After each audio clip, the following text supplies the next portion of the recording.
Hey, what's up, YouTube? I thought I'd jump on here and give you guys a quick review of the Android X. My first impressions of it. I've had this phone for maybe about 10 hours or so, and whenever I first took it out of the box, I thought it was going to be a little bit too big for my liking. But after playing with it for a few hours, the Android X really grew on me, and now I don't know how I didn't live without a screen this big. But back to the size of it, it fits perfectly in my pocket. For you ladies, it might have more problems fitting it in yours, but if you want to throw it in a purse, it'll probably work out just fine for you. Back to the physical features of the phone. On the bottom of the phone, uh, you have a home button, you have a settings button, you have a search button, and you have a back button. All of these are good functionality for the Android, and I think Android did this brilliantly. You use them a lot on your phone, and I find it to be quite useful whenever I'm on the Android. Along with buttons, you have a lock on the top. You have your audio input or your audio outputs. So whenever you're listening to your music, you can put on some headphones. You have your power and you have your HDMI out. And then you also, on the other side, that red button right there is for the camera. And you also have your volume button right here. On mine, I use a case, and the case works perfectly fine. It just slips right on. And doesn't cause any problems with the buttons. Just one push and volumes up or volumes down. The camera button also works equally great. And back to before I put my case back on permanently, you have three microphones that are built into the Android.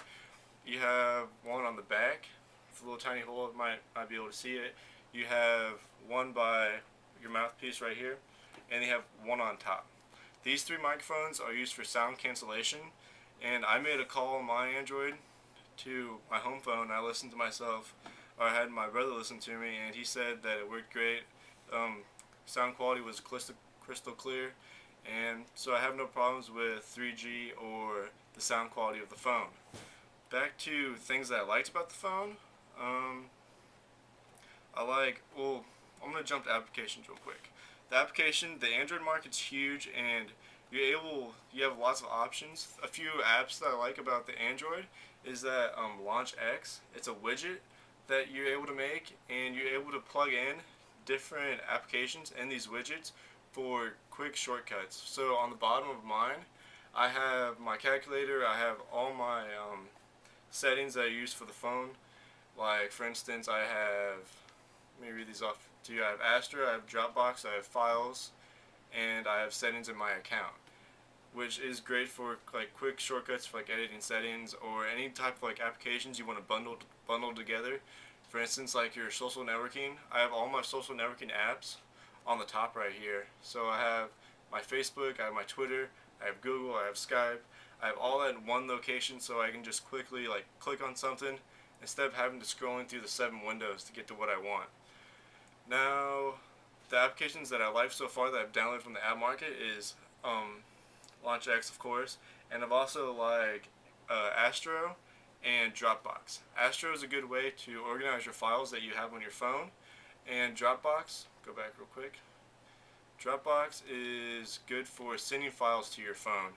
So let's say you're on another computer and you want to send something to your phone like a PDF file or a document or an image. You can just log on to the Dropbox webpage and just drag and drop it onto your phone, and your phone automatically syncs with Dropbox to retrieve the files that you've downloaded. Multitasking on the Android, I think Android did it brilliantly for multitasking.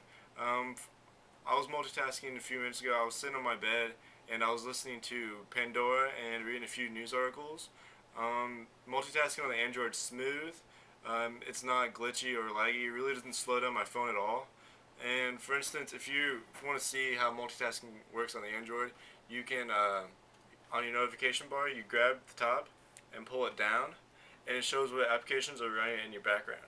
So for me, I have my task manager and voicemail. Well, voicemail is an application, but it still shows up my notifications. But overall, like multitasking on the Android is smooth. I don't have any problems with it. I couldn't think of another way that Android could make multitasking better. Another thing I'd like to hit on real quick is the Google account. Whenever you first set up your device, the Android asks you to set up a Gmail account. Well, I already had a pre-existing Gmail account, so I entered in my username and password, and Google automatically synced all my calendar dates onto my phone. So I didn't have to go in here and manually enter in all my calendar dates. They were already there, and it really saved a lot of time for me because I had my whole year planned out for classes and travel. So it was really nice to have everything just synced directly to my phone.